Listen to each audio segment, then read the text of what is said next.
Yes, mukwano gwange nyina gyosinza obanga otuuliza nkwanirizaako nnyo webale kwekumira ku mayingo gano aga UG Update TV. Yonna gyosinza okubanga otuwuliriza okola kyamaanyi nnyo. Abali mu diaspora mbalamusizaako nnyo, mwenna abali emitala w'amayanja, mwenna abeekuumira ku UG Update TV. General Muhoozi Kainerugaba, Chief of Defence Force, wenjogerera kandibanga kaweddemu. Oluvannyuma lw'amagye government officer ow'amagye okuva eri mu ggwanga erya Democratic Republic of Congo okuva eri n'amuwooninga mu ngeri eno wammanga.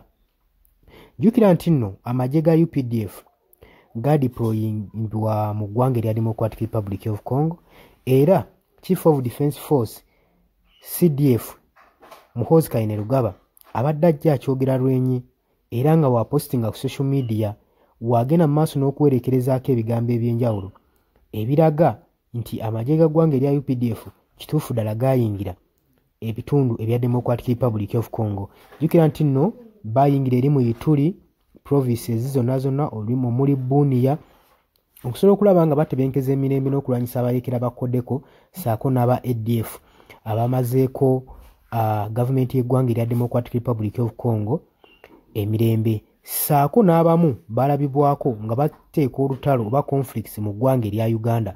So ze ensonga ezimu ku zadeployingibwa amagye gano aga UPDF okubanga gagenda mu ggwanga erya Democratic Republic of Congo. Naye General Muhoozi Kainerugaba yabadde apostinga juzi alina posti gye yakola nga agezaako okwataakinga general oba tuyite ne gavana w'eggwanga lino w'ekitundu ekya Ituri ng'agamba nti nno mu bigambo bye ng'agamba nti nno gavana oyo musiru nnyo okubanga asobola okubanga agaana amagye ga UPDF okubanga gadeployingibwa obanga gagenda maaso n'okukola emirimu gyago mu bitundu ebya Democratic Republic of Congo.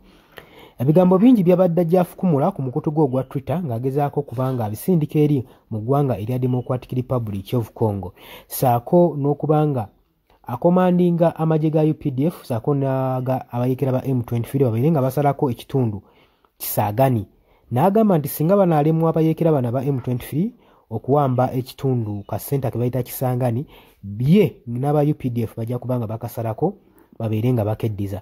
So ebigambo ebyo byataddewo enjawukana oba byataddewo okweraliikira wakati w'amawanga gano abiri erya Uganda ssaako n'eggwanga erya Democratic Republic of Congo. So wano officer mu magye gano aga DRC wasinzidde n'agamba General Muhoozi Kainerugaba yeesonyiwe Congo matters ensonga zonna ezikwatagana ne ku diplomatic military matters asobole okubanga azeesonyiwa kubanga kigenda kubanga kitatana operations zaabwe ssaako n'okutatana diplomatic relations balina wakati w'eggwanga erya Democratic Republic of Congo ssaako n'eggwanga erya Uganda gwe mukwano gwange ali eyampuliriza. Jjukira nti nno buli kibadde kigenda mu maaso mu operation kino General Muhoozi Kainerugaba abadde akipostinga ng'akyanika mu public kati bamukomyeko bagamba weegendereze osukkulumye wookoma ojja tuttira enkolagana yaffe ne Uganda so sina kyokka notuttira operations zaffe ensonga za Congo zireke zibeere za Congo ensonga za Congo mata zonna bajja kuba bazeemaliranga bo abakongo gwe mukwano gwange ali yampuliriza. Okyali ku UG Update TV nkujjukiza kusinza obanga otuwuliriza gwagala otweyungako kirira wansi waliwo ekigambo subscribe kikoneko ojja kubanga otwegatako ddala bulungi nnyo. Abali mu US, UK, Qatar, Dubai, Oman, abali mu Saudi Arabia nammwe abali mu Canada mbaanirizaako nnyo ssaako nammwe abali ku muliraano Kenya mbatumiddeko nnyo mwebale kwekumira ku UG Update TV. Abasiraamu mbaagaliza Eid ennungi nammwe abali mu ganda lya weekend munna mbalamusizaako nnyo mbatumiddeko mwebale kwekumira ku UG Updates. Yes, oli ku UG Update TV kusinzira okubanga otuuliza gwe omukwano gwange yenna ali eyo gwe nagambye agala otweyungako agala okweyunga ku channel eno kirira wansi waliwo ekigambo subscribe kikoneko okoonene mukadde temwerabirako na mukadde kubanga akadde ako mukwano gwange gakuyambako nnyo okuleetera notification message bwe wabanga waliwo information yonna gye tutaddeko ate buli wosubscribing obeera otufollowinze kitegeeza buli kimu kye tunaateekako ojja kubanga okifuna gwe omukwano gwange leka okipingwe ng'oli updated ku buli kimu ekigenda mu maaso mu ggwanga gwali eyampuliriza. Abali mu Qatar, Oman, Dubai, Saudi Arabia, abali e Dubai, abali mu US, abali mu UK, abali Canada, abali mu South Africa, nammwe abali mu Ndwana Kenya, Nalekani Menyani, nammwe abali mu Asia, matumiddeko nnyo mwebale kwekumira ku Yugi Update TV. Mwe mbeezezzaawo amayengo gano aga Yugi Update TV. Mikwano gyange sola beebaza kinnoomu, wabula nsazeewo nkozese lino eddoboozi ery'ewamu nsobole okubeebaza. Mwebale kuyimirizaawo channel eno, mwebale mwabajja, naddala mwabajja mu comment section ne mukomentinga ne muteekako endowooza yammwe ne mutangaaza bannayuganda ku ki ekiteekeddwa ekituufu okukolebwa gwe okusinziira ku ndowooza yo. So munamuna abatajjangako mu comment section, mbakubiriza okujja mu comment section muteekeko ebirowoozo byammwe, mutangaaze eggwanga ku biki byaba bagenze mu bukyamu ne bikolebwa mu bukyamu eri bannayuganda.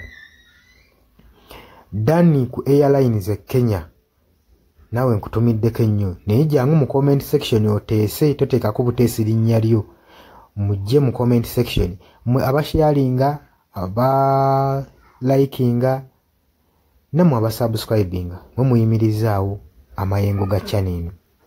Eyo nnamba y'essimu gye mbateeredde awo eya nooti 726 nooti emu 67994.